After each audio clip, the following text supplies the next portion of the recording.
Je, rais wa nchi hii hastahili damu ya Yesu? Yeye haiwezi kumwokoa. Kosa lake ni kubwa, damu ya Yesu haiwezi kumwokoa.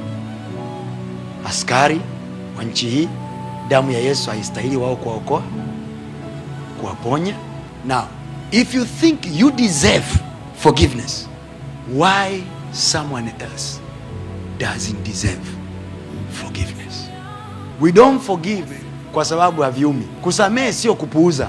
Kusamehe sio kusema sijaumia. Kusamehe ni kusema hivi, nanyenyekea mbele zako Mungu kwenye sheria yako. Kusamehe ni kutii sheria ya Mungu, sio kwamba sijaumia. Kusamehe is not ignorance of pain. Kusamehe ni obedience of the word. Kuumia nimeumia, ila Mungu nimechagua kukutii.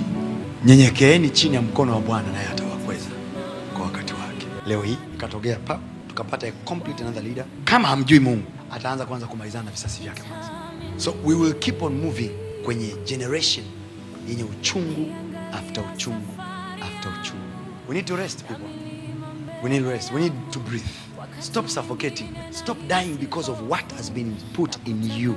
Mungu anaijua hii miili, anajua hii mioyo, anaijua. Ndio maana akatusitiza neno la Kristo lijae kwa wingi. Before you want God to judge another person, he will refer to your history too.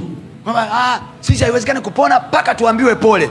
Nataka kuambiwa pole ndio upone. Then utagundua wewe tiba yako, wewe huugui kilichopotea. Wewe kuna kitu kingine kinakuuguza, unaugua watu. So katika hii process ya kupona, we should allow change of information. Liingie ndani neno, and then Mungu atufundishe tunatokaje hapa.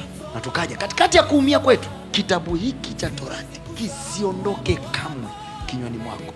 Yatafakari maneno yake. Tafakari ni kitu cha mind, sio cha mdomo, cha mind. Yatafakari maneno yake mchana na usiku. Alafu asemaje?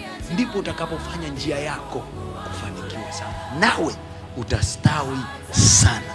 If you choose the information of God, anaweza kutufanya sisi tustawi kwenye nchi hii zaidi anavyowaza.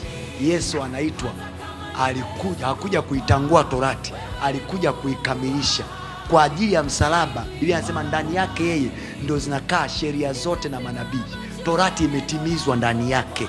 Torati imetimizwa. Inatimizwaje ndani yake? Yani sisi tulioshindwa kuifanya, yeye kalifanya kwa niaba yetu, ili kwamba tusihukumiwe kwa kutokufanya, bali tukitaka kuhukumiwa tuseme Yesu alitufanyia kwa niaba yetu.